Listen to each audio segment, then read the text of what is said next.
Hi everybody, welcome to Unwrapped. I'm Mark Summers, and today the buzz is all about that sweet, sticky superfood, honey.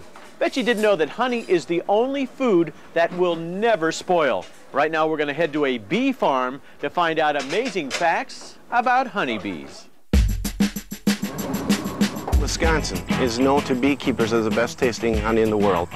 We don't have noxious weeds and flowers that can give a very bitter aftertaste. In the rural Wisconsin countryside, sprawling fields of alfalfa and clover attract millions of honeybees. Alfalfa is a tremendous nectar source. The bees go to the sweetest nectar first. The term busy as a bee really does apply here. The bees will fly 1,000,000 miles in order to collect 1 pound of honey. And get this, a honeybee will visit between 50 and 100 flowers to collect nectar before they return to the hive. We have approximately 30 hives in this bee yard. There's well over 2 million bees here.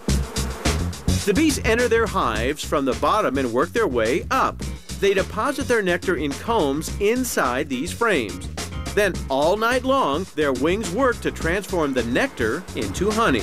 When the nectar comes in out of the fields, it's like water, and they will fan it, dehumidify it. They'll suck the moisture out of it, and that turns into the honey. Beekeepers often wear a special suit when they collect the honey, but it can be restrictive. I can work real close with them and be much more hands-on and a better touch without using any protection. I've been beekeeping 32 years. So when you do the math, I've been stung well over 3,000 times. That seems like a lot, but that's on the average only 100 times a year. You know, you have a long day, you just wipe the stingers out when you get home. The first step is smoking the hive. Just like an alarm system in a house, there's guard bees. They want to protect their home. So I lightly smoke it, that calms them down. At Wisconsin Natural Acres, they use organic apple wood smoke. They remove the frames or the honeycombs that are covered in beeswax. The bees produce this wax in order to seal in the honey. We won't extract honey unless it's 90% or better covered with beeswax. In other words, the bees are saying, it's good, it's okay, time to take it. Scraping off the beeswax is a process called uncapping. Then you load that into the extractor, which is a centrifuge. You start that up and it spins. Honey will fly out against the walls of the extractor and run down, and it's pure honey at that point.